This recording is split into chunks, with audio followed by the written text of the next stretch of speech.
Hello सांग माने welcome back to plus two CHSC class को समस्त को स्वागत।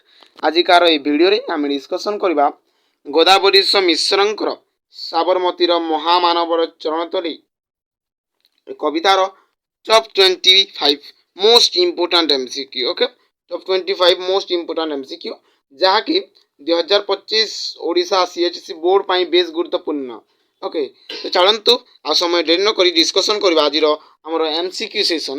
तो ये प्रथम प्रश्न आपणकर स्क्रीन उपरे साबरमती कहार नाम। प्रथम प्रश्न, ओके, साबरमती कहार नाम?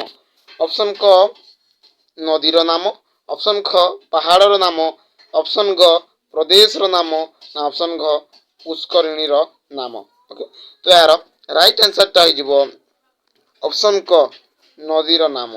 ओके, आपण एई महामानवर चरण तले कविताटी देखी नाहंती ताहले मो चैनल को विजिट करी पूर्व वीडियो रे मु जहाँ अपलोड करिछि ए साबरमतीर महामानवर चरण तले फुल कविताटा डिस्कशन करिछि। तो मो चैनल को विजिट कर देखि पारिबे। चलंतु 2 नंबर प्रश्न आड़क जिबा। 2 नंबर प्रश्नटी एठी, महामानव कहिले काहाकू बुझाई? ऑप्शन क नेहरू, ऑप्शन ख महात्मा गांधी, ऑप्शन ग सरदार पटेल ना ऑप्शन घ लोकमान्य तिलक। ओके, तो यार राइट आंसर टा हो ऑप्शन ख। ओके, महात्मा गांधी। अब जीवा 3 नंबर प्रश्न आड़क।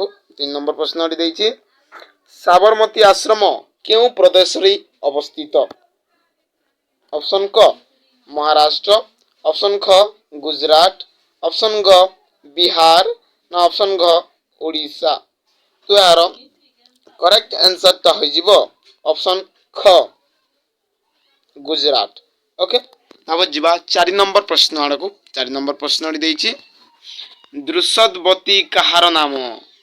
ऑप्शन क एक नदीर नाम, ऑप्शन ख एक पहाड़र नाम, ऑप्शन ग एक प्रदेशर नाम ना ऑप्शन घ एक सहरर नाम। तो यार सठिक आंसर टा हो ऑप्शन क एक नदीर नाम।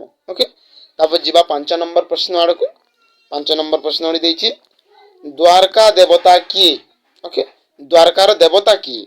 ऑप्शन क श्री कृष्ण, ऑप्शन ख बलराम, ऑप्शन ग शिव, ऑप्शन घ ब्रह्मा। तो यार सठिक आंसर टा हो ऑप्शन क श्री कृष्ण।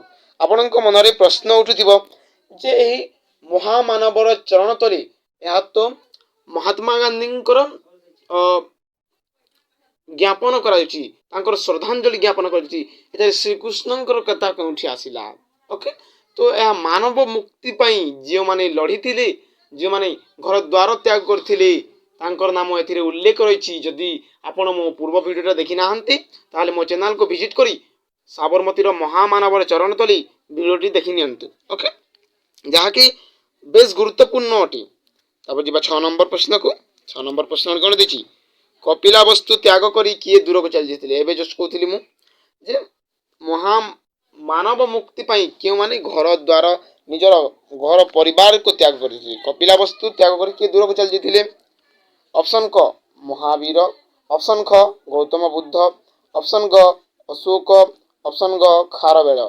तो यार राइट आंसर टा हो ऑप्शन ख गौतम बुद्ध। ओके, तापर जीवा 7 नंबर प्रश्न को। 7 नंबर प्रश्न देछि, निमाई किए? ऑप्शन क रामकृष्ण परमहंस, ऑप्शन ख विवेकानंद, ऑप्शन ग श्री चैतन्य ना ऑप्शन घ रामानुज। तो यार राइट आंसर टा हो ऑप्शन ग श्री चैतन्य। ओके, श्री चैतन्यंकर अन्य नाम होछि निमाई, जे कि पश्चिम बंग रे जन्म ग्रहण करथिले एवं पुरी रे मृत्युवरण करथिले। देखो किते अजब कथाटा, कारण से श्री जगन्नाथंकर बड़ भक्त थिले। से ही कीर्तन कीर्तन कीर्तन तांको द्वारा ही प्रवर्तित होइथिला, तांको पई ही आज कीर्तन आम ओडिसा रे बेस प्रसिद्ध। ओके, अब जीवा 8 नंबर प्रश्न को। 8 नंबर प्रश्न रे सबुरी मरमी कहार जीवनवती जळुछि? ओके, सबिंकर मरम रे कहार जीवनवती जळुछि? ऑप्शन क निमाई, ऑप्शन ख द्वारका देवता, ଅପସନ୍ ଗ ବୁଦ୍ଧଦେବ ନା ଅପସନ୍ ଘ ମହାତ୍ମା ଗାନ୍ଧୀ। ଓକେ, ତ ଏହାର ସଠିକ୍ ଆନ୍ସର୍ଟା ହୋଇଯିବ ଅପସନ୍ ଘଟା right answer Mahatma Gandhi. Okay, ତାପରେ ଯିବା 9 ନମ୍ବର ପ୍ରଶ୍ନ ଆଡ଼କୁ। 9 ନମ୍ବର ପ୍ରଶ୍ନଟି ଦେଇଛି ଗାନ୍ଧୀଜୀଙ୍କ ପ୍ରଭାବରେ ଦୃଶ୍ୟବତୀ କ'ଣ ପାଲଟି ଗଲା? ଓକେ, ତାଙ୍କର ପ୍ରଭାବରେ ଦୃଶ୍ୟବତୀଟା କ'ଣ ପାଲଟି ଗଲା? ଓକେ, ଦୃଶ୍ୟବତୀ ନଦୀ କହିପାରିବା। ଦୃଶ୍ୟବତୀ ନଦୀଟା କ'ଣ ପାଲଟି ଗଲା? ଅପସନ୍ କ ହେଇଯିବ ସାବରମତୀ, ଅପସନ୍ ଖ ଗୋଦାବରୀ, ଅପସନ୍ ଗ କୃଷ୍ଣା ନା ଅପସନ୍ ଘ କାବେରୀ। ଓକେ, ତ ଏହାର ସଠିକ୍ ଆନ୍ସର୍ଟା ହୋଇଯିବ ଅପସନ୍ କ ସାବରମତୀ। ଓକେ, ଦୃଶ୍ୟବତୀ ସାବରମତୀରେ ପରିଣତ ହୋଇଗଲା, ଅହିଂସାର ସାବରମତୀ। ଓକେ, ତାପରେ ଯିବା 10 ନମ୍ବର ପ୍ରଶ୍ନ ଆଡ଼କୁ। 10 ନମ୍ବର ପ୍ରଶ୍ନଟି କ'ଣ ଦେଇଛି? କୋଟି ଗରିବର ଅଶ୍ରୁକୁ ଗାନ୍ଧୀ କ'ଣ କଲେ? ଅପସନ୍ କ କୋଟି ମେଖଲା, ଅପସନ୍ ଖ କଣ୍ଠମାଳା, ଅପସନ୍ ଗ ଶିରୋଭୂଷଣ, ଅପସନ୍ ଗ ମଥା ତିଳକ। ଏହାର ସଠିକ୍ ଆନ୍ସର୍ଟା ହୋଇଯିବ ଅପସନ୍ ଖ କଣ୍ଠମାଳା। ଓକେ, ତାପରେ ଯିବା 11 ନମ୍ବର ପ୍ରଶ୍ନକୁ। 11 ନମ୍ବର ପ୍ରଶ୍ନ ଡିସ୍କସନ୍ କରିବା ପୂର୍ବରୁ ମୁଁ କହିଦିଏ ସାଙ୍ଗମାନେ, ଆପଣ ଭିଡ଼ିଓ ଦେଖୁଛନ୍ତି, ଲାଇକ୍ କରୁନାହାନ୍ତି, ସବସ୍କ୍ରାଇବ୍ କରୁନାହାନ୍ତି। ଆପଣଙ୍କର ଗୋଟିଏ ଲାଇକ୍ ଆମ ପାଇଁ ବେଶ୍ ମୂଲ୍ୟବାନ। ତ ସାଙ୍ଗମାନେ ଭିଡ଼ିଓଟା ଭଲ ଲାଗୁଥିଲେ ଲାଇକ୍ କରିବେ, ସବସ୍କ୍ରାଇବ୍ କରିବେ ଏବଂ ସାଙ୍ଗମାନଙ୍କ ସହ ସେୟାର କରିବାକୁ ଭୁଲିବେ ନାହିଁ। ତା ଛଡ଼ା ବେଲ୍ ଆଇକନ୍କୁ ପ୍ରେସ୍ କରି ଅଲ୍ ନୋଟିଫିକେସନ୍ ସେଟ୍ କରିବେ, ଯାହାଫଳରେ ଆମ ଭିଡ଼ିଓର ନୂଆ ନୂଆ ନୋଟିଫିକେସନ୍ ଗୁଡ଼ାକ ପାଇପାରିବେ ଏବଂ ଭିଡ଼ିଓକୁ ସର୍ବପ୍ରଥମେ ଦେଖିପାରିବେ। ଓକେ, ଆଉ ସମୟ ଡେରି ନକରି ଡିସ୍କସନ୍ କରିବା 11 ନମ୍ବର ପ୍ରଶ୍ନ। ନିର୍ଯାତନାର ଦହନ ଜ୍ୱାଳାକୁ ଗାନ୍ଧୀଜୀ କେଉଁଠି ଧାରଣ କଲେ? 11 ନମ୍ବର ପ୍ରଶ୍ନ। ଅପସନ୍ କ ବକ୍ଷରେ, ଅପସନ୍ ଖ କଣ୍ଠରେ, ଅପସନ୍ ଗ ଶିରରେ ନା ଅପସନ୍ ଘ ପାଦରେ। ତ ଏହାର ସଠିକ୍ ଆନ୍ସର୍ଟା ହୋଇଯିବ ଅପସନ୍ କ ବକ୍ଷରେ। ଓକେ, ତାପରେ ଯିବା 12 ନମ୍ବର ପ୍ରଶ୍ନକୁ। 12 ନମ୍ବର ପ୍ରଶ୍ନ ଦେଇଛି କାହାର ଆସନକୁ ମହାମାନବ କୁସୁମମୟ କରିଦେଲେ? ଅପସନ୍ କ ସ୍ୱାଧୀନତା ସଂଗ୍ରାମୀର, ଅପସନ୍ କ ଶିଳ୍ପପତିର, ଅପସନ୍ ଗ ଧନୀକର, ଅପସନ୍ ଘ ନିଷ୍ପେଷିତର।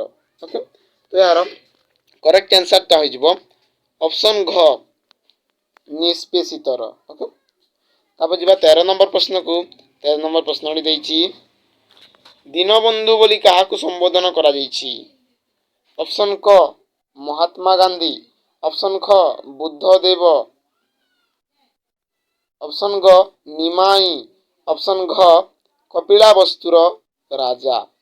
ଓକେ, ଦୀନବନ୍ଧୁ ବୋଲି କାହାକୁ ସମ୍ବୋଧନ କରାଯାଇଛି? ତ ଏହାର କରେକ୍ଟ ଆନ୍ସର୍ଟା ହୋଇଯିବ ମହାତ୍ମା ଗାନ୍ଧୀ। ଓକେ, ତାପରେ ଯିବା 14 ନମ୍ବର ପ୍ରଶ୍ନ। 14 ନମ୍ବର ପ୍ରଶ୍ନଟି ଦେଇଛି କଟି ତଟେ ଦିନ କୌପିନ କିଏ ଧାରଣ କରିଥିଲେ? ଅପସନ୍ କ ନେହେରୁ, ନାଇଁ ସେ ତ ଫୁଲ୍ ପ୍ୟାଣ୍ଟ ସାର୍ଟ ପିନ୍ଧୁଥିଲେ। ଅପସନ୍ ଖ ଗାନ୍ଧୀଜୀ, ସେ ହୋଇପାରିବେ। ଅପସନ୍ ଗ ଶ୍ରୀକୃଷ୍ଣ, ନାଇଁ ସେ ତ ରାଜା ଥିଲେ, ଦିନ କୌପିନ କେମିତି ପିନ୍ଧିବେ। ଅପସନ୍ ଗ ନିମାଇଁ, ସେ ତ ବଡ଼ ଭକ୍ତ ଶ୍ରୀକୃଷ୍ଣଙ୍କର, ସେ କେମିତି ଅଧା ଖଣ୍ଡିଆରେ ବୁଲିବେ। ତ ଏହାର ରାଇଟ୍ ଆନ୍ସର୍ଟା ହୋଇଯିବ ଅପସନ୍ ଖ ଅଫକୋର୍ସ ଗାନ୍ଧୀଜୀ। ଓକେ, ସେ କୋଟି ତଟି ଦିନ କୌପିନ ଧାରଣ କରି ସାରା ଦେଶ ବୁଲୁଥିଲି, ଚରଖା ଚକ୍ର ଦ୍ୱାରା ସେ ଲୋକଙ୍କୁ ପ୍ରବର୍ତ୍ତିତ କରିଥିଲେ। ଓକେ, ଆଉ ଯିବା ନେକ୍ସଟ ପ୍ରଶ୍ନ 15 ନମ୍ବର ପ୍ରଶ୍ନକୁ। ମହାମାନବଙ୍କର ପଥ କିପରି ଥିଲା? ଓକେ, ଅପସନ୍ କ ପୁଷ୍ପମୟ, ଅପସନ୍ ଖ ଲବଣୀମୟ ନା ଅପସନ୍ ଗ କଣ୍ଟକମୟ ନା ଅପସନ୍ ଘ ସଳିଳମୟ। ତ ଏହାର ରାଇଟ୍ ଆନ୍ସର୍ଟା ହୋଇଯିବ ଅପସନ୍ ଗ କଣ୍ଟକମୟ। ମହାମାନବଙ୍କର ପଥ କିପରି ଥିଲା? ମହାମାନବଙ୍କର ପଥ ଥିଲା ବହୁତ କଣ୍ଟକମୟ। ଓକେ, ତାପରେ ଯିବା ନେକ୍ସଟ ପ୍ରଶ୍ନ। ନେକ୍ସଟ ପ୍ରଶ୍ନଟି 16 ନମ୍ବର ପ୍ରଶ୍ନ। ସାବରମତୀର ମହାମାନବର ଚରଣତଳି କବିତାର କବି କିଏ? ମୋଷ୍ଟ ଇମ୍ପୋର୍ଟାଣ୍ଟ କ୍ୱେଶ୍ଚିନ୍, କାରଣ ଯଦି ଆପଣ କବିତାଟିକୁ ପଢ଼ୁଛନ୍ତି କବି ପରିଚୟ ପଢ଼ିବା ନିଶ୍ଚିତ। ମୁଁ ମଧ୍ୟ ମୋ ଭିଡ଼ିଓରେ କବି ପରିଚୟ ପ୍ରଥମେ ଦିଏ, କାରଣ ସେ କବିଙ୍କ ବିଷୟରେ ଜାଣିବା ନିହାତି ଆବଶ୍ୟକ। ତ ଅପସନ୍ କ ଗଙ୍ଗାଧର ମେହେର, ଅପସନ୍ ଖ ବଳରାମ ଦାସ, ଅପସନ୍ ଗ ଗୋଦାବରୀଶ ମିଶ୍ର ନା ଅପସନ୍ ଘ ନନ୍ଦ କିଶୋର ବଳ।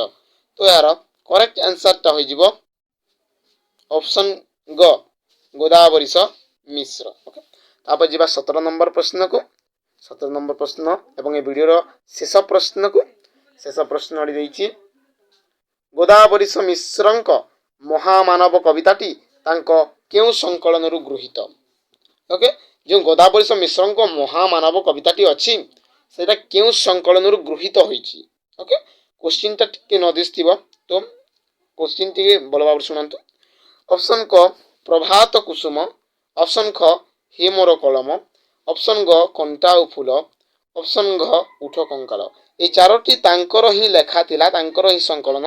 ତ এই ଚାରୋଟି ମଧ୍ୟରୁ କେଉଁ ସଂକଳନରୁ ମହାମାନବ କବିତାଟି ଆସିଅଛି? ତ ଏହାର ସଠିକ୍ ଆନ୍ସର୍ଟା ହୋଇଯିବ ଅପସନ୍ ଖ। ଓକେ, ହେ ମୋର କଳମ କବିତା ସଂକଳନରୁ ଗୋଦାବରୀଶ ମିଶ୍ରଙ୍କ ସାବରମତୀର ମହାମାନବର ଚରଣତରୀ କବିତାଟି ଉଦ୍ଧୃତ ବା ଗୃହୀତ। ଆଇ ହୋପ୍ ସାଙ୍ଗମାନେ ଆପଣ ଭିଡ଼ିଓଟିକୁ ଭଲ ଭାବରେ ବୁଝିଥିବେ। ଯଦି ବୁଝିଛନ୍ତି ଲାଇକ୍ କରିବେ, କମେଣ୍ଟ କରିବେ ଯେ ଭିଡ଼ିଓଟା କେମିତି ଲାଗିଲା, କାରଣ ଆପଣଙ୍କୁ ଭଲ ଲାଗିଲେ ହିଁ ଆମେ ଭିଡ଼ିଓଟା କରିବୁ। ଯଦି ଭଲ ଲାଗିଛି ଲାଇକ୍ଟି କରିବେ, ଛୋଟିଆ ଲାଇକ୍ଟି, ସବସ୍କ୍ରାଇବ୍ କରିବେ ଏବଂ ସାଙ୍ଗମାନଙ୍କ ସହ ସେୟାର କରିବାକୁ ଭୁଲିବେ ନାହିଁ। ତା ଛଡ଼ା ବେଲ୍ ଆଇକନ୍ଟିକୁ ପ୍ରେସ୍ କରି ଅଲ୍ ନୋଟିଫିକେସନ୍ ସେଟ୍ କରିବେ, ଯାହାଫଳରେ ଆମ ଭିଡ଼ିଓର ନୂଆ ନୂଆ ନୋଟିଫିକେସନ୍ ଗୁଡ଼ାକ ପାଇପାରିବେ ଏବଂ ଭିଡ଼ିଓକୁ ସର୍ବପ୍ରଥମେ ଦେଖିପାରିବେ। ଏହି ଭିଡ଼ିଓର MCQଟା ବେଶ୍ ଗୁରୁତ୍ୱପୂର୍ଣ୍ଣ, କାରଣ ଆଗକୁ CHSC ବୋର୍ଡ଼ 50ଟା MCQ ମଧ୍ୟ କରିପାରିବ। 50ଟା MCQର ବୋଧେ ଡିକ୍ଲେୟାର କଲାଣି। ତ MCQଟା ବେଶ୍ ଗୁରୁତ୍ୱପୂର୍ଣ୍ଣ ହୋଇଯିବା। MCQରେ ହିଁ ମାର୍କ ଆସେ, 1 ମାର୍କ 2 ମାର୍କର ମାର୍କଟା ହୋଇଥାଏ। ଓକେ, ଭଲରେ ପଢ଼ନ୍ତୁ। ଆଇ ହୋପ୍ ଆପଣ ଭଲ ଭାବରେ ପଢ଼ୁଥିବେ। ଧନ୍ୟବାଦ। ଜୟ ଜଗନ୍ନାଥ।